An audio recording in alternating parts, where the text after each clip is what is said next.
Movie के start में हमें दिखाते हैं एड और लॉरेन को, जो कि मदद करने आए होते हैं एक और फैमिली की।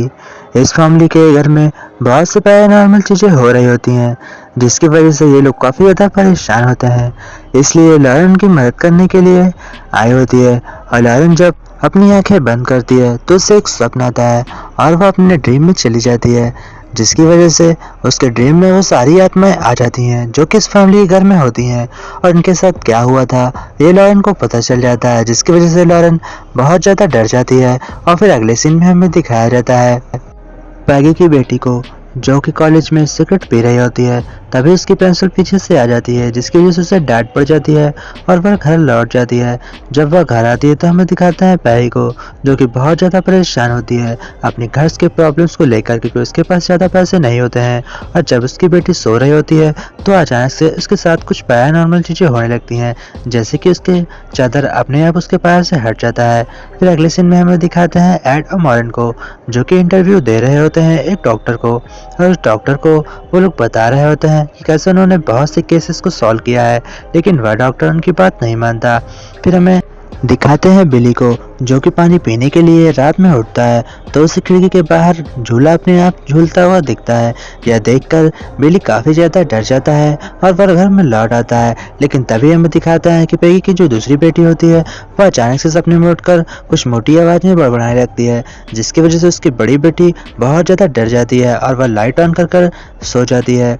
फिर हमें दिखाते हैं अगले सीन में कि जब बिली लौट कर वापस आता है तो उसके पास एक खिलौना अपने आप चल कर आता है। और जब वह उस खिलौने को उठाकर वापस उसकी जगह पर रख देता है तो भी वह खिलौना उसके पास ही आ रहा होता है, जिसकी वजह से बिली बहुत ज़ोर ज़ोर से चिल्लाने लगता है और अपनी मॉम के पास जाता है। फिर उसकी मॉम आकर जब लाइट ऑन करती हैं तो वहाँ पर कोई नहीं होता। फिर हमें दिखाते हैं कि पैगी की जो छोटी वाली बेटी होती है वह नींद में चलकर सोफे पे आकर सो जाती है। और फिर अगले दिन हमें दिखाया जाता है कि सब लोग घर से चले गए हैं और उसकी तबीयत खराब होने की वजह से वह स्कूल नहीं जाती और वह घर पे टीवी देख रही होती है।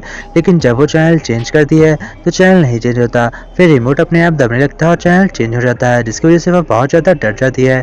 फिर हमें दिखाते हैं एड और मॉर्गन को, जो कि एड को रात में कुछ सपना आता है और उस सपने को देखकर एड सुबह पेंटिंग बना रहा होता है। उस पेंटिंग में वह नून नाम की एक भूत को बनाता है, जो कि बहुत ज़्यादा डेंजर होती है।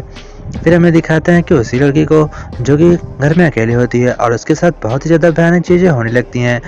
बहुत ज़्यादा डरने की वजह से वह अपने शरीर को चादर से ओढ़ लेती है, लेकिन अपने आप चादर हट जाता है। फिर वह ज़्यादा डरने की वजह से अपनी बहन को जगा लेती है, लेकिन दोनों का बेड बहुत तेज़ी से हिलने लगता है। फिर दोनों जाकर पैगी के पास जाते हैं और पैगी से कहते हैं, माँ मेरा बेड बहुत ज़ोर से हिल रहा है। जहाँ पर वो देखने आती है तो उसके सामने भी एक बड़ी सी अलमारी जाकर दरवाजे से टकरा जाती है।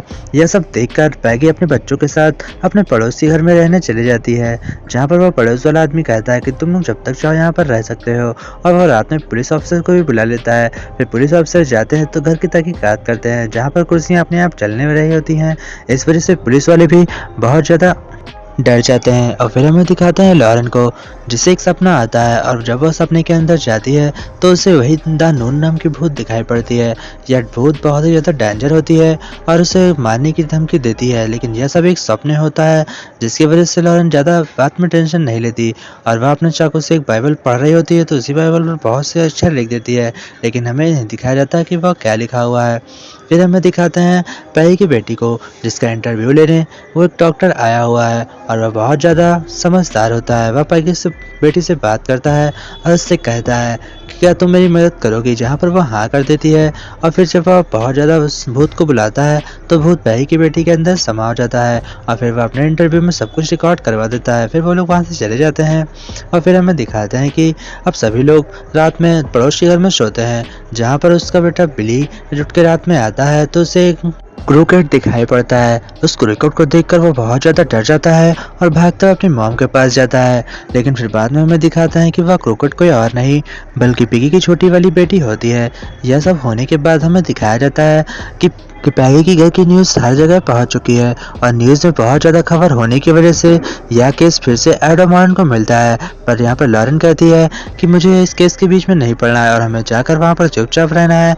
फिर वो दोनों जाते हैं और पैगी से मिलते हैं, जहाँ पर पैगी उनका स्वागत करती है और उन्हें अपने रूम में ले जाती है। फिर उन्हें वो पूरा घर दिखाती है, जहाँ पर हमें दिखाता है कि लॉरेन पैगी की छोटी बेटी से बात करने जाती है, वो भी अकेले, और उनकी बेटी से बात करती है। तो इधर एड जो है ये सभी प्रकार से पूरे घर की जांच करता है और फिर सभी लोग मिलकर इस बार फिर से पैगी से बात करने की कोशिश करते हैं। पर इस बार पैगी मुंह में पानी भरकर सोफे पर बैठ जाती है और सोफे पर भूतिया होने की वजह से उसके अंदर भूत आ जाता है और फिर वह जोर जोर से चिल्लाने लगता है, लेकिन किसी तरीके से एड उसे भगा देता है, जिसकी वजह से पैगी बच जाती है। फिर हमें दिखाते हैं उसी रात में कि अचानक से उसके कुछ अजीब सपने आने लगते हैं, जिसकी वजह से वह रात में जग जाती है। और जब वह जगती है तो उसमें दिखाया जाता है कि वह एक कमरे से दूसरे कमरे में बिना दीवार तोड़े और बिना दरवाजा खोले पहुंच गई है। फिर उसके सामने एक बुढ़ा भूत आ जाता है। वह भूत बहुत ही ज़्यादा डेंजर होता है और वह पैगी को मारने की कोशिश करता है, पर वैसा वो नहीं कर पाता। फिर हमें दिखाते हैं सुबह हो जाती है और एड और लॉरेन दोनों बहुत ज़्यादा खुश होते हैं। फिर वह सभी बच्चे को ले जाते हैं शॉपिंग कराने, और शॉपिंग करने के बाद बच्चे बहुत ज़्यादा खुश होते हैं। फिर एड फैसला करता है कि इस घर में बहुत सारे कैमरे लगाएगा। जैसे कि हमने फर्स्ट पार्ट में देखा था, एड और लॉरेन बहुत ज़्यादा समझदार होते हैं, इस वजह से एड हर जगह कैमरे लगा देता है और कैमरे लगाने के बाद वह रात में वेट करने लगता है कि कोई भी हर एक्टिविटी होगी जो कि हमें पता चल जाएगी। फिर हमें दिखाते हैं कि अचानक से उसके ऊपर भूत आ जाता है, और जब पैगी की छोटी बेटी के ऊपर भूत आता है तो यह सब इस बार रिकॉर्ड हो रहा था। फिर एड अपना क्रॉस निकालकर उस भूत को भगा देता है और फिर हमें दिखाते हैं उस रिकॉर्डिंग को, जिस रिकॉर्डिंग में हमें यह पता चलता है कि पैगी की जो छोटी बेटी होती है उसके ऊपर कोई भूत नहीं होता है और वह नाटक कर रही होती है, ऐसा लॉरेन को लगता है। इस वजह से एड लॉरेन अब ट्रेन पकड़कर वापस जा रहे होते हैं। तभी हमें दिखाया जाता है कि उसके हाथ से टेप रिकॉर्डर गिरता है और वह टेप को दोबारा प्ले करता है तो उसे कुछ आवाज़ें सुनाई पड़ती हैं, और वह उस आवाज़ को सुनकर जब उस आवाज़ को सुनता है तो उसे यह पता चलता है कि वह भूत रियल में था। और वो लोग पैगी की छोटी बेटी को बचाने के लिए स्टेशन से बहुत जोर से भागते हैं और जाकर कार पकड़कर सीधा पैगी के घर जाते हैं और उसे बताते हैं कि तुम्हारी बेटी की जान खतरे में है, क्योंकि उस भूत ने हमें छला है और इसलिए हमें यह नहीं पता चला कि तुम्हारी बेटी सच बोल रही है या झूठ। फिर हमें दिखाते हैं कि लॉरेन उसी बाइबल को उठाती है जब वह बाइबल पढ़ रही थी और उसे सपना आया था, तो उस बाइबल को उठाकर वह एक नाम पढ़ती है और इस नाम से उसे यह पता चलता है कि इस भूत की शक्ति उस नाम से कम होती है। और फिर हमें दिखाते हैं कि जब एड किस तरीके से उस घर में घुस जाता है तो हमें दिखाते हैं कि पैगी की छोटी बेटी उस छत से कूदने वाली होती है, तभी एड उसे पकड़ लेता है और खिड़की पर लटक जाता है। फिर हमें दिखाते हैं कि लॉरेन भी किसी तरीके से दरवाजा तोड़कर अंदर आ जाती है, और जब वह अंदर आती है तो उसे उसी नन की आत्मा दिखाई पड़ती है और वह उसे अंदर आने से रोकती है, पर लॉरेन उसका नाम लेकर और उसे नर्क में भेजने का आदेश देने लगती है, जिसकी वजह से उसकी शक्तियां कमजोर होने लगती है और वो लोग सही सलामत बच जाते हैं। फिर हमें दिखाते हैं एड और लॉरेन को, वो दोनों इस केस को सॉल्व कर बहुत ज़्यादा खुश होते हैं। मैं आप लोगों की जानकारी के आप लोगों को लिए बता दूं कि यह घटना कोई कहानी नहीं है, बल्कि यह घटना एक सच्ची घटना है, और इसका अगर आपने फर्स्ट पार्ट नहीं देखा है तो हमारे डिस्क्रिप्शन में दिए गए लिंक पर क्लिक करिए और इसका फर्स्ट पार्ट जरूर देखिए। बहुत बहुत धन्यवाद।